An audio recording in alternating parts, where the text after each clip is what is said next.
Hello, everybody. It is still Wednesday in Pittsburgh, Pennsylvania. My name is Adam Bittner, Assistant Sports Editor for Multimedia at the Pittsburgh Post-Gazette.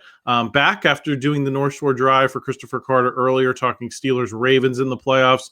We're going to be talking Penn State Notre Dame in the playoffs today. I'm joined by Joel Haas, the Post-Gazette and Daily Collegian's Nittany Lions insider. We're going to preview the game itself, the matchup, what it means for Penn State as a program, talk about some of the individuals involved, Drew Allar, Abdul, Kaytron Allen, Nick Singleton, Tyler Warren, all those guys.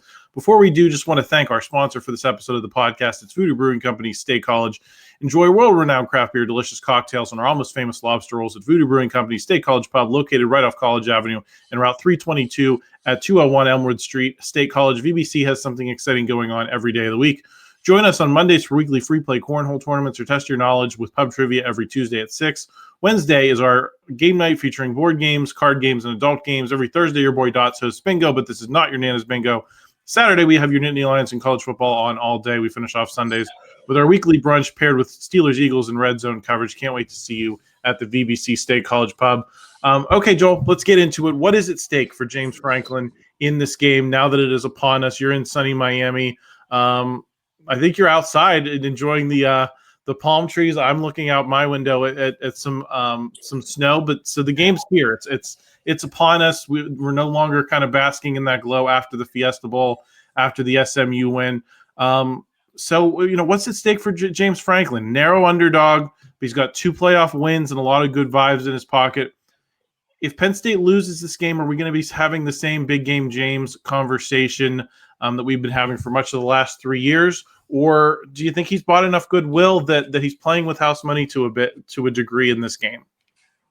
I think we are. I think, if Penn State falls short in this game, regardless of how close it is, and obviously it's expected to be a close game, even if it's a 1-point loss for Penn State, I think the same narratives kind of come crashing back down on Penn State and specifically Franklin, just regarding his inability to win big games. Obviously, he had back-to-back top 10 wins over SMU and Boise State, but at the end of the day, you can look at the conferences those teams play in and with the benefit of hindsight, you can kind of talk about maybe how they were a little bit overrated or things like that. But Notre Dame is, a legit team. I think Notre Dame has a lot of respect that maybe Boise State and SMU didn't have nationally, especially coming off a win over the SEC champion Georgia.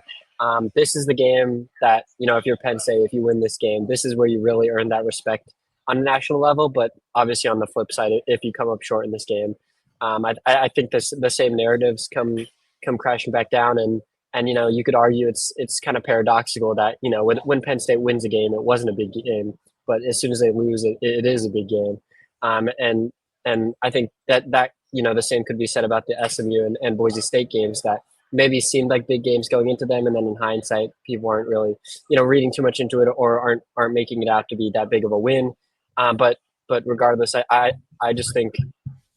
If Penn State loses this one, you're going to hear the same talking points brought up again and again by a lot of the national media outlets.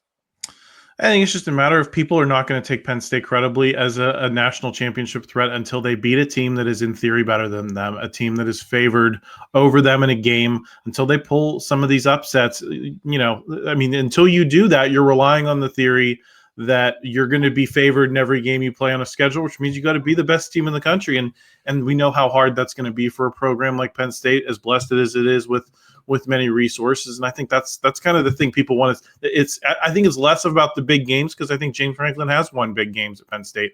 It's beating the teams that are better than him to get where you want to go, to take the next step as a program. And I think that is a narrative that won't change when you lose as an underdog compared to winning these first 2 games as a favorite. So I think it's more about, getting more out of your team than what the sports book thinks, than the point spread says. And until people see that from Penn State, I think there's always going to be a level of dissatisfaction. Joel, what are the stakes for the program going against this specific opponent? I tweeted about this during the week, but Penn State, Michigan, Notre Dame for a long time were occupying a very similar place in the college football landscape of kind of almost programs, right? Programs that could win 10, maybe 11 games some years, but would not be able to get into that upper stratosphere of national championship contenders. Obviously, Michigan graduated from that program last year when they finally broke through, won the national championship. either Penn State or Notre Dame is going to be in the title game this year. So how important is it for Penn State to take that step over a program like Notre Dame that does seem to have a lot of momentum now with Marcus Freeman, despite that loss to Northern Illinois earlier in the season, has a lot of buzz and has the resources in this age of NIL and the house settlement coming due that, you know, they might be able to break through if Penn State can't be the program that stops them right here. Yeah, I mean, it's huge. You look at this matchup historically, and the series history is nine wins apiece with one tie in there. So obviously it's been pretty dead even between the two programs every time they meet up. A lot of the times the games between them are as a plane flies over, are pretty big with huge implications. Both of Penn State's national championships, they've had to beat Notre Dame in the regular season before they went on to win those. A couple of Notre Dames as well. They've had to beat Penn State. So obviously, you know, every time these two match up, they're usually some of the top teams in the country, and a win obviously goes a long way. To your point, you know, just given kind of the narrative surrounding both of these programs and where they sit right now, obviously neither of them have recent national championships, but they've shown the ability to get there in the past. They're kind of looking to get back to that mountaintop. And a win like this would be huge. Penn State obviously has done really well against regional opponents. You look at, you know, the series they just had against West Virginia. You can look at other teams like Pitt, Syracuse, some of those other kind of regional foes that Penn State has played really well against, performed really well against. And it's kind of helped Penn State secure the region for both, you know, a rooting perspective. I think Penn State has a lot of fans in the area, but also just recruiting. Penn State's obviously done a really good job holding down the state of Pennsylvania, which is big. And there are obviously a lot of Notre Dame fans in the state of Pennsylvania as well. So you're kind of competing with that. But I think just from that standpoint, you want to be able to have wins like these. You want to be able to beat those other kind of close regional schools, just to kind of have those bragging rights in the area, which Penn State, that's something that Penn State's done a really good job of recently. But obviously a loss to Notre Dame kind of hurts that perception. And these are two teams that also meet pretty often on the recruiting trail. We've heard a lot about James Franklin, his ability to recruit. A lot of his coaching staff does a great job with that as well. And Marcus Freeman's a very similar way. Notre Dame probably recruits at an even higher level than Penn State does, at least over the last decade or so. And so there are a lot of recruiting battles between these teams recently, even though they haven't, you know, matched up on the football field since 2007. They match up against each other in recruiting all the time. And a lot of those decisions come down to the wire, where you have Penn State and Notre Dame in the top 5, top 3, whatever it is for a lot of these top recruits. And so if you're Penn State, being able to say that, you know, you have that head-to-head victory over Notre Dame, I think can make a difference in that regard in terms of trying to, you know, persuade recruits to come. And then obviously it at that point just becomes a domino effect of, you know, once you're getting better recruits, it's easier to win these games. And then once you're winning the games, it's easier to get better recruits. And so it can really get some momentum for the program getting a win like this. Joel, where does this Notre Dame team fit on the continuum of good teams Penn State has lost to in these last 3 years since they kind of came out of COVID and kind of got back on track of where they were in 16, 17, 18, 19? You know, I'd say Ohio State and Oregon this year are probably better teams on paper than Notre Dame. I think the point spread that Penn State has in relation to them reflects that. I'd probably put last year's Michigan national championship team higher on the list than this Notre Dame team. But how many of those other Michigan, Ohio State, maybe Ole Miss last season, how many of those teams would you put below this Notre Dame team? Not many. I mean, you referenced kind of the point spread and how narrow it is compared to some of the other times Penn State's been an underdog. I think honestly, if Penn State was going to upset a team, and I think Penn State only has one upset win over the last four or five seasons, and it was the Rose Bowl against Utah, where obviously Cam Rising got hurt, and so, you know, you can argue whether or not that game necessarily counts. But I think that's Penn State's only upset win over the last few seasons, and I think Penn State has probably its best chance to get another upset win on Thursday that it's had. You look at the games against Ohio State and Michigan, like you mentioned, those were some really tough teams. Obviously, last year Michigan goes on to win the national championship, and even the couple years before that, where they won the Big Ten, they were still, you know, an elite program, elite teams. I think if you're Penn State and you know, you want the opportunity to have that kind of marquee upset victory, I think this is a great opportunity for that because Notre Dame, I don't view them on that same level as some of the other teams. I think it's just kind of a product of where college football is this year, where there aren't necessarily that many elite teams. I mean, I would put, Ohio State is probably the best team in the country right now, and they have 2 losses, which just kind of shows the level of parity that we have in college football right now, and this season especially. And so I think if you're Penn State, this is one of your best chances to get kind of a big win, and technically you can consider it an upset win, even though you're only whatever a 1.5 underdogs, but obviously that's still is considered an upset win, and so that'll be pretty big for the program to be able to do that. And I just think this is, I don't know, I would rank Notre Dame probably below Ole Miss, and probably all of the Michigan and Ohio State teams that Penn State has lost over the last few years. So I think it's the most gettable team that Penn State has faced over this stretch. Yeah, I would tend to agree, Joel. Let me reframe the question this way about how good this Notre Dame team may or may not be. How impressed by you were the win against Georgia? Maybe the better way of asking is, what percentage of the Georgia program that we've come to know as I don't know, in some ways the premier program in the sport since Alabama kind of lost that title a little bit to Georgia. What percentage of that program were they that day in New Orleans when they lost to Notre Dame? Is it a huge victory? Is it, a major victory, but it still had the qualification of no Carson Beck? I mean, how do you grade Notre Dame coming off of that game and the ability to beat that program? Yeah, it's always an impressive win. To beat a team like Georgia in this era that was the SEC champion, 11-2, obviously a great team, had some great wins this season. Now, was Georgia the same as it's been, the last few years? Definitely not. But it's still an elite team and still has a very high level of talent on the roster, probably one of the 3 most talented rosters in college football this season. You can look at what happened with the quarterback situation with obviously the injury, but I thought Gunnar Stockton played somewhat well. Not great, but I don't think there was much of a drop-off at quarterback. I don't think it would have been a different result regardless of who played at quarterback for Georgia in that game. So I don't think that really changed the result there. I think you still have to credit Notre Dame for getting that win regardless. And it is a huge win for Notre Dame. It was an interesting game, just kind of the way it played out. With Notre Dame felt like all of its points came in a couple of minutes there at the end of the first half, start of the second half, and obviously one of them is on the kick return. Then one of them comes off, and I think it was only an 18-yard drive because Georgia had fumbled the ball deep in its own territory. So Notre Dame really struggled to sustain any drives during that game, but obviously did enough to get the win and was able to limit Georgia's offense really well, hold them to 10 points in that game. So I think all the credit in the world to Notre Dame for being able to get that win. And Georgia's obviously still an elite program at this point, but at the same time, you have to look at it realistically and say this Georgia team isn't necessarily as good as maybe the past few years of Georgia teams, but obviously still a huge win for Notre Dame regardless. Joel, let's dig into the matchup a little bit. Tell me where you land on this logic that I'm about to spout. I think Penn State's got the edge at quarterback, running back. And I think, in terms of targets, I think Notre Dame has better receivers, but Penn State has Tyler Warren, who's the best of any target in this game. So I think they've got the edge a lot on in terms of offense.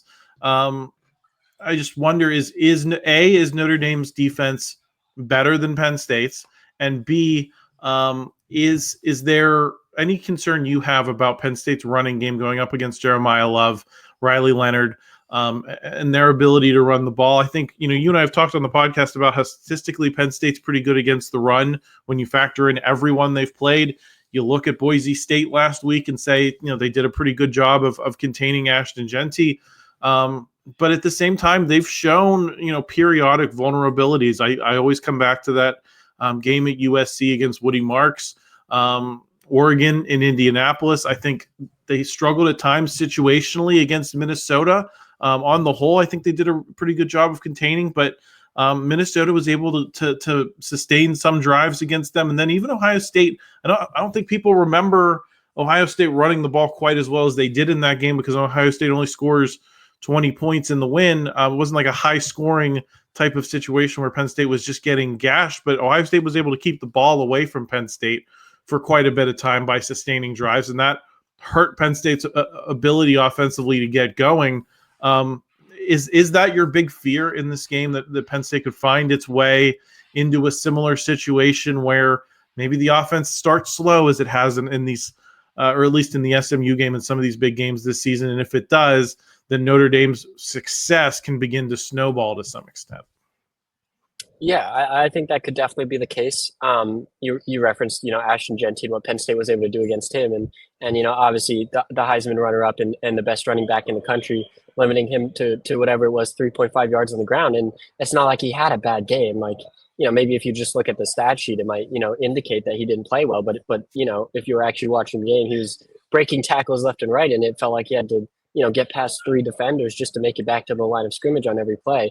And so just the way that Penn State was able to play against that and the way that Penn State was able to handle the run against Boise State, I think gives me a lot of optimism for what they'll be able to do against Notre Dame's rushing attack. And obviously, Notre Dame is a run-first team. I think it's interesting to note just the status of Jeremiyah Love after that game, or heading into this game, excuse me. He only had 6 carries against Georgia for, I think it was 19 yards, not a lot of run. He's obviously dealing with a lingering injury. He was seen. There were some videos that came out of him during Notre Dame's open practice viewing session this week, and he was, I think, he had a cast on and was kind of limping around. Did not look great. Marcus Freeman today during media said that they're expecting him to play and everything like that, and was optimistic about what he'll be able to do. But I think regardless of what happens, he'll be much less than 100% going into this game, which I think obviously plays into Penn State's advantage because he is a great running back. And if he was fully healthy, I would probably give Notre Dame the advantage at running back over Penn State. But given the injury and kind of the uncertainty there, I think Penn State might even have the edge there as well with Nick and Kaytron. And then, you mentioned Riley Leonard as well, who's a dual threat quarterback. Penn State has faced some dual threat quarterbacks throughout the season. Look at Luke Altmaier with Illinois is a good example. And even in the playoffs against Kevin Jennings of SMU, Penn State has seen mobile quarterbacks before. None of them have necessarily been as successful as Riley Leonard because he's one of the best in the country at running the ball, and you look at his passing statistics and it's nothing impressive, but on the ground he's got like 750 yards or something crazy like that, and he's just tough to bring down. I think he's got great vision. He's really able to kind of find those holes and squeeze through. I know he got asked about it actually during media this week.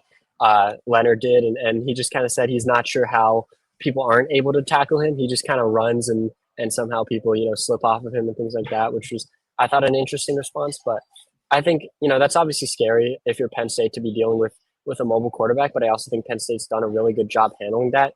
I assume they'll put some kind of spy on him, whether it's Abdul Carter, kind of depending on his status for this game, or whether it's Tony Rojas. I think Penn State will have somebody kind of spying Riley Leonard to take that away. And then when you pair that with an injured Jeremiyah Love, I think Penn State should be able to contain the run. But like you mentioned, if Penn State's offense isn't clicking out of the gate and maybe Notre Dame's offense isn't clicking either, and they're kind of trading punts back and forth, after a while, maybe that run game starts to wear down on Penn State's defense, if the offense isn't giving them enough rest. And then all of a sudden Notre Dame, maybe gets some more chunk runs, things like that, and can really pull away in this one. But it'll be interesting to see kind of, I think, at the start, who's able to establish more dominance on the ground. Joel, is it fair to say Penn State has a decided edge in star power in this game? Because I look, with Rylie Mills out, I look down the stat sheet for Notre Dame, and I see Jeremiyah Love, I see Xavier Watts. I don't know if I put Riley Leonard in that category of true star power. I think he's a solid quarterback and has done the right things to get this team that far. But I think Drew Allar's a better quarterback. I think Jack Kaiser maybe you might put in that conversation. But then you look at what Penn State has on their side: Abdul Carter, the 2 running backs you mentioned, Drew Allar, Tyler Warren. Do you think that Penn State has just more guys who are capable of taking a game over like this? And we know that, sometimes these games in postseason play just come down to who has the better guys at the top and not necessarily who has the deeper team. Yeah, I think that's exactly right. And it was interesting because before the playoffs even got started, I was looking at the 247 Sports does like a team talent composite rankings, which is based on the recruiting rankings of every player on the current roster. And Notre Dame actually on paper has the more talented team than Penn State. It's close. I think they're like number 5 and number 6 in the country or something like that. But but Notre Dame did actually have the talent edge, at least, based on recruiting rankings and how they've been able to recruit, and who's currently on the roster, which I found interesting because, to your point, you kind of look at Notre Dame and you're looking for kind of the stars, and there's not a whole lot of guys that stand out to you. You mentioned Jack Kaiser, linebacker, who's a great player, Xavier Watts as well. I think part of it is that a lot of Notre Dame's star power is on the defensive side of the ball, and they might not necessarily get as much attention as an offensive player would. And so from that standpoint, maybe some of the talent on Notre Dame's roster is overlooked. But to your point, I think Penn State at the very top end does have the better talent. I think you could argue Tyler Warren's the most talented offensive player for either team, and then Abdul Carter is the most talented defensive player for either team. And so, Penn State kind of has the advantage there.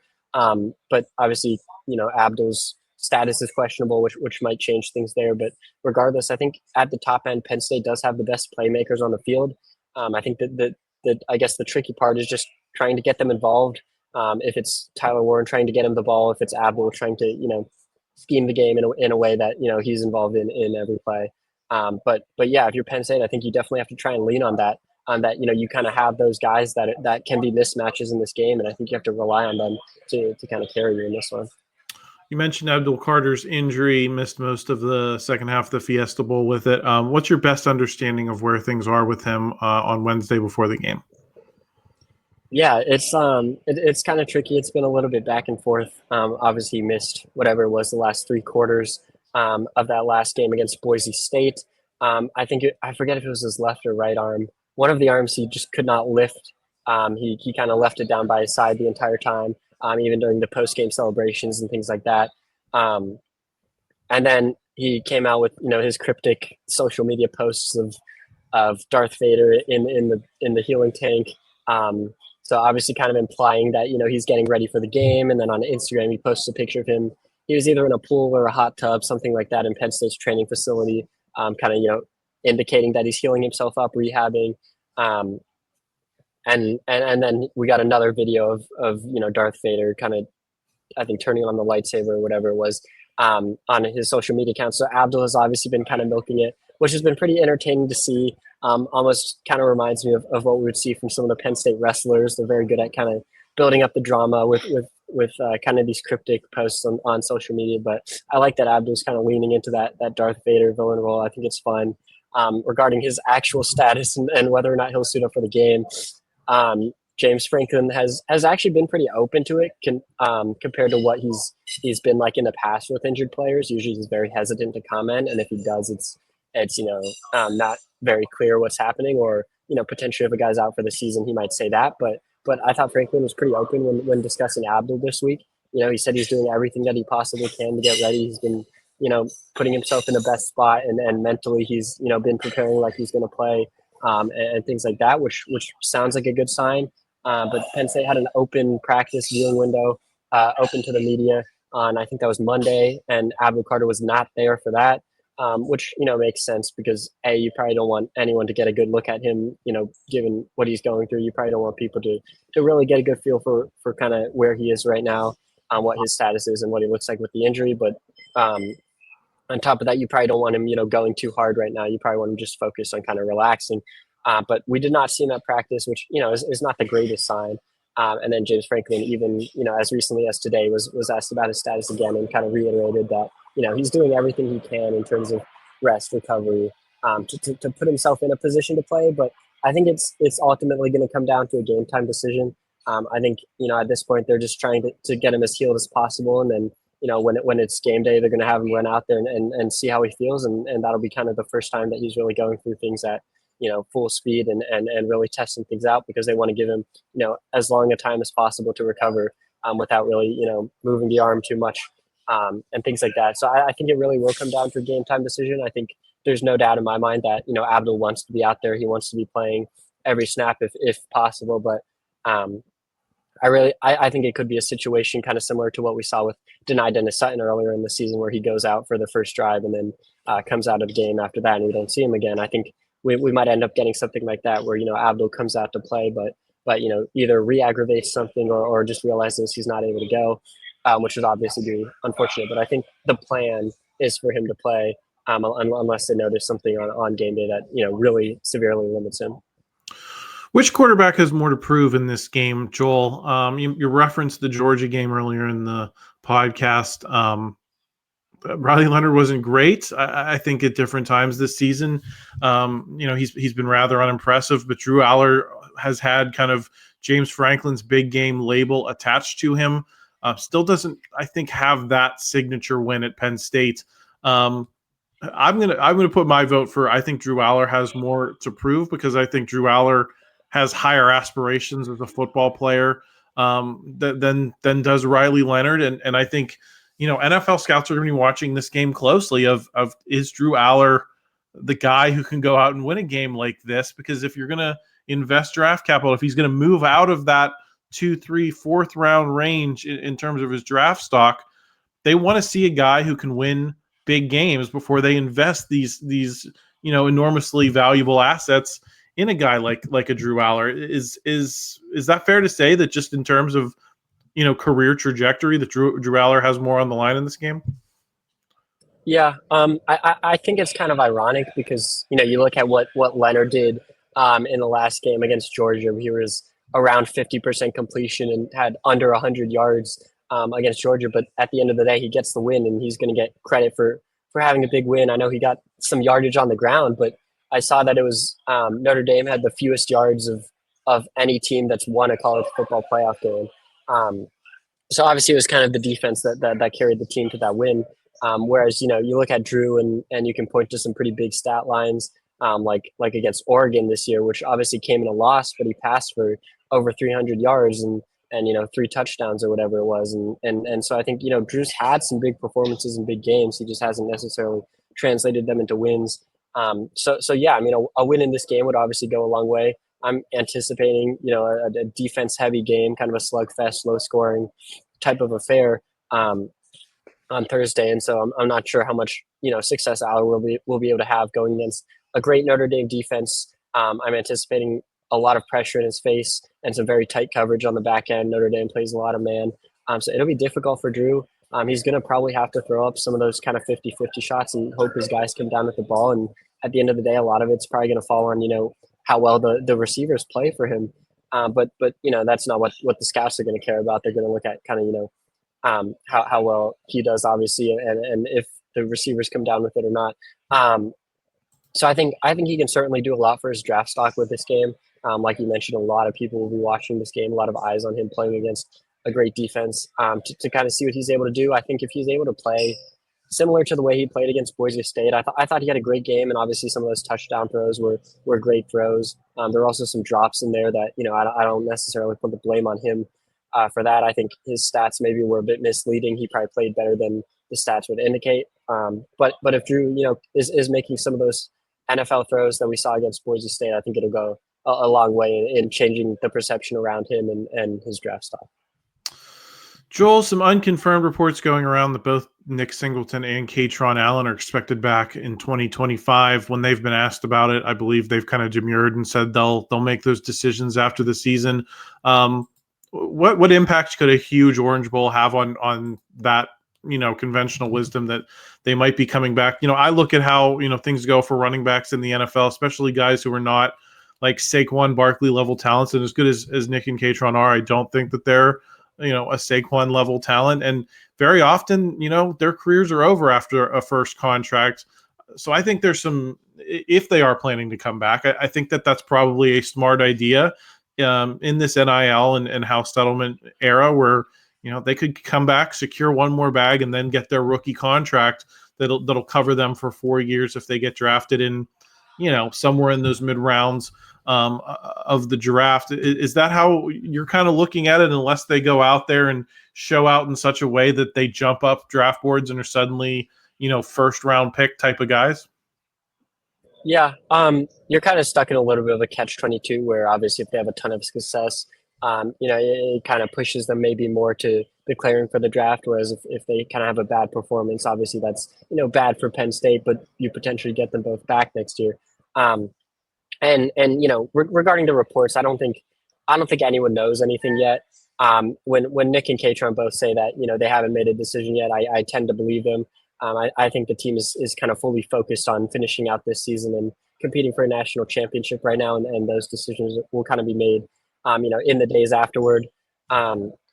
So I think it's still kind of up in the air, and obviously there are a lot of factors to consider there. And obviously both of them are kind of at a place where they could declare for the draft and they could get drafted this year, but they could also obviously come back and have a chance to really increase their draft stock.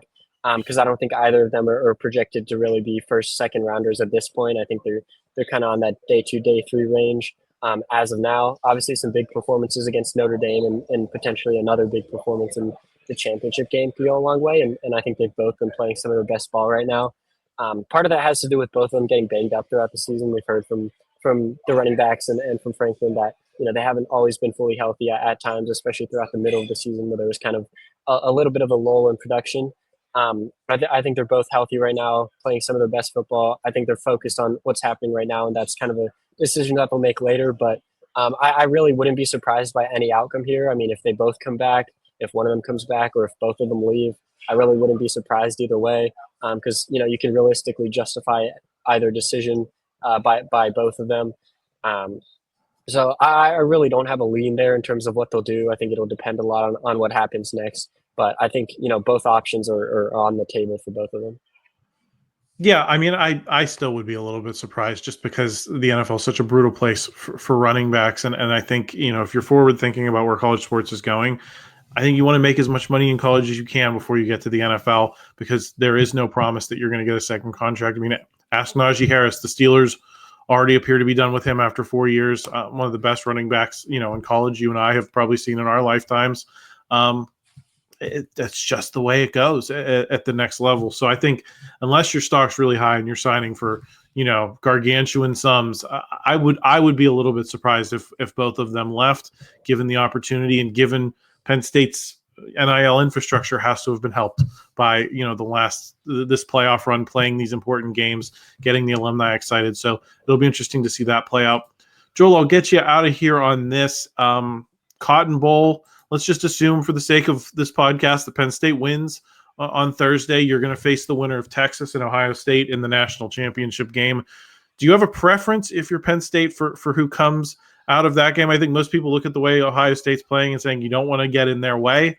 But is there also a personal point of pride where it's a familiar opponent as opposed to an unfamiliar opponent in Texas? You've proven you can play Ohio State fairly closely, but then again, so did Oregon. But do you look at it and say that's a familiar matchup? It's one that we're in every single year. We've been close to getting over that mountaintop against this team.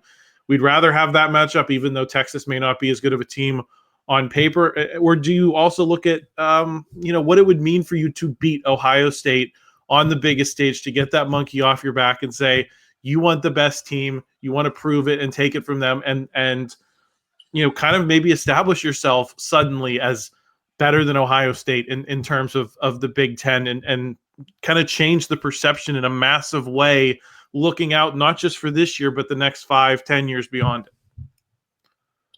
Yeah.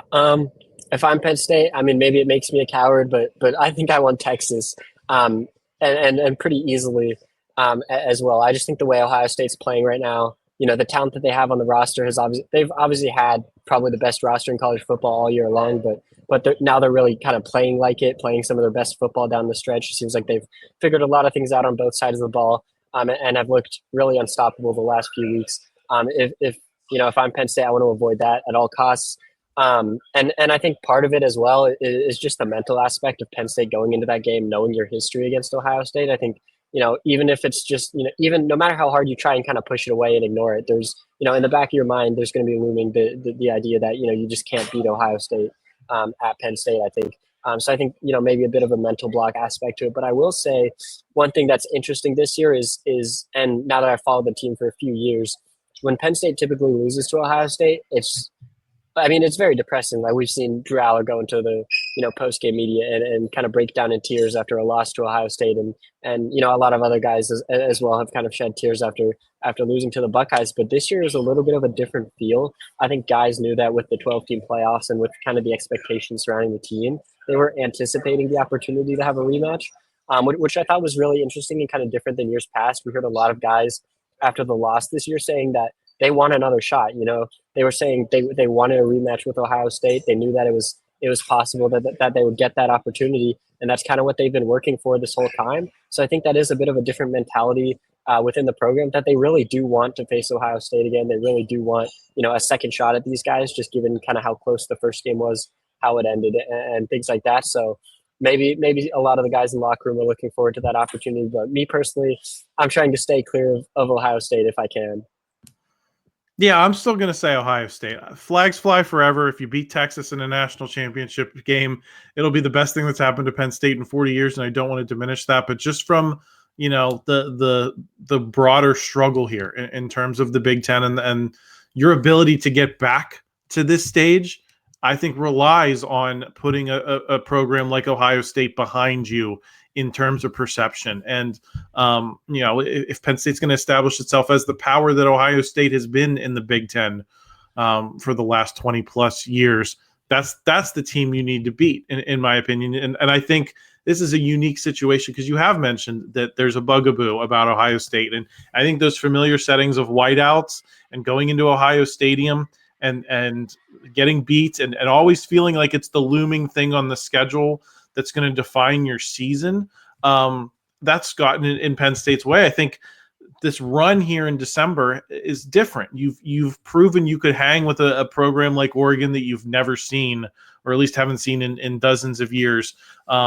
You've gotten some big wins against SMU and Boise State, and if you win this game, Notre Dame. And I think Penn State will be a lot looser of a team. It'll be in a different stadium. It won't be the same environment, even if it is the same team across from them. I think there's just so many factors that if you're Penn State, maybe you want this opportunity, even though you know it's the tougher team to beat, just for those reasons. So I'm going to go Ohio State. But Joel, any final thoughts here before we sign off? I can give my winner because I went back and forth on this one a lot, and this was the toughest one to predict that I've had in the 15, 16 games this season. I do think Penn State wins this one. That was my official pick that I'm going to go with. So hopefully I'll stay undefeated on my picks this year. It's the first time that I've picked an upset. But I just have faith in, kind of going back to what we talked about earlier, Penn State just having those playmakers, guys like Tyler Warren, Abdul Carter, that kind of make the difference in this one. I think I trust Penn State's offense a little bit more than Notre Dame. So I'll kind of end it with that. I do think Penn State will find a way to win this one. I think we'll be back here talking about that after the game. I agree. Penn State. I think Penn State is the better team. I think I see more paths to victory for Penn State than I do for Notre Dame. Doesn't mean I can't imagine Notre Dame doing some certain things very well and beating Penn State. But at the end of the day, in my gut, I think Penn State is the better team in this game. So we'll see how that plays out. Joel, you'll be back either Thursday night or Friday morning here on the channel with your thoughts from the game. Maybe we'll even do some if Penn State gets into the national championship, we might have to do some extra pods here, Joel. So Stay tuned to the channel. A lot more coming your way.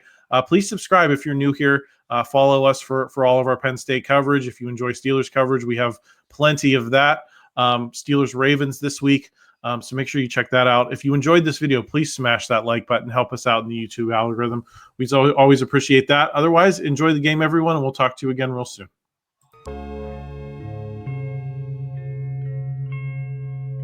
Thank you for checking out this content from Post-Gazette Sports. If you watch this video on YouTube, please like the video and subscribe to our channel. For all of the sports coverage the Post-Gazette has to offer, visit post-gazette.com.